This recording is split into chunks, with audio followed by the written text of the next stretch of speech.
Europe 1, la France bouge. Elisabeth Assayag, Emmanuel Dutheil. La France bouge, dernière partie de votre émission. Demain au travail. Nous sommes toujours avec notre grand patron du jour, Michel Mathieu, le directeur général de la banque LCL. Et nous sommes également en ligne avec Jean-Christophe Conticello. Bonjour. Bonjour. Merci d'avoir accepté vous aussi l'invitation d'Europe 1. Vous êtes le fondateur de Webanity. C'est une entreprise spécialisée dans la transformation agile des entreprises. Je crois même que vous êtes aujourd'hui leader européen en la matière. Vous êtes un serial entrepreneur parce que depuis plus de 20 ans, vous avez lancé un paquet d'entreprises en France et à l'étranger. Si on a eu envie de vous inviter aujourd'hui dans La France bouge, c'est que justement dans cette transformation agile des entreprises, à chaque fois que vous faites une proposition à vos clients, vous vous dites on va d'abord la tester chez nous pour voir si c'est pas idiot ce qu'on leur propose. Est-ce que j'ai à peu près bien résumé l'idée ? Vous avez extrêmement bien résumé. En fait, nous sommes notre propre laboratoire d'expérience, comme nous disons, c'est-à-dire plutôt que d'avoir comme cobaye, on va dire, nos clients en général, on va plutôt se tester toutes les méthodes de travail chez nous, dans nos équipes. Aujourd'hui, on est un peu plus de 500 à l'international. Et justement après, dès qu'on va voir effectivement comment ça fonctionne, on aura les premiers retours d'expérience.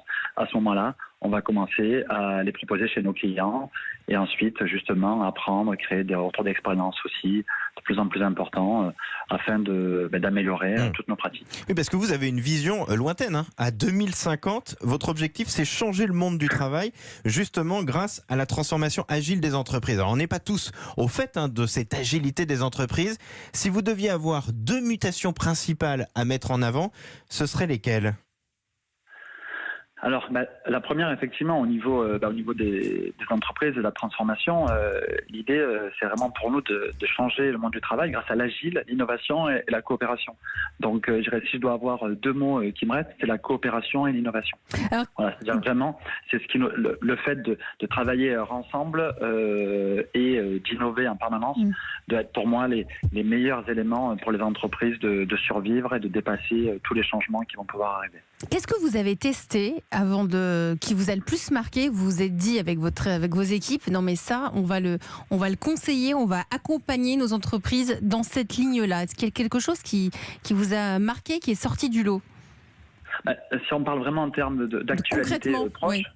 Actualité proche, c'est le travail hybride. C'est-à-dire qu'actuellement, tout le monde parle de télétravail. C'est vrai que pendant le confinement, ça a été une obligation. Et donc, il a fallu qu'on s'adapte parce que beaucoup d'entre nous travaillaient déjà en télétravail, mais pas toute l'entreprise.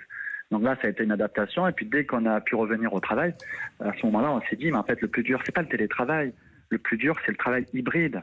Donc, à ce moment-là, il a fallu que nous-mêmes, à partir du mois de mai, on s'adapte et qu'on crée effectivement notre propre façon de voir l'hybride, c'est-à-dire un mix de présentiel et de travail à distance. Travail à distance, et donc, il a fallu se mettre en place. Donc, on a tout mis en place, que ce soit les fondations de l'entreprise qu'on a dû revoir de fond en comble. On a dû réadapter notre culture d'entreprise pour vraiment, du coup, être capable d'affronter le marché, d'affronter ces nouveaux changements, cette nouvelle façon de faire.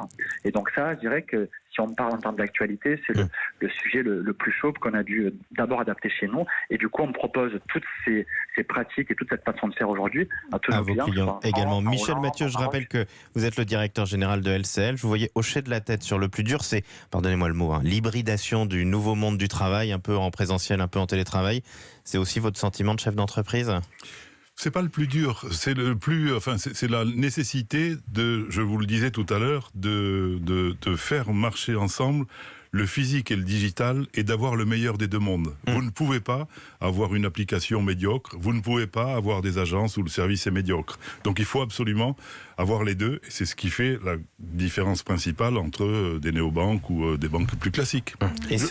Et c'est aussi en suivant ce principe que vous voulez imaginer la ville de demain dans laquelle l'agence bancaire sera sûrement un des points importants. Vous venez de sortir un livre, un Ville Makers, que vous avez écrit avec 11 start-upers pour penser justement comment tous ensemble on peut organiser la ville de demain. Vous me permettez de rebondir sur ce qu'a dit Jean-Christophe. Il a dit 2 choses que j'ai notées parce que ça me semble d'une pertinence. Il a cité le 2050. En 2050, 70% de la population française vivra dans des villes.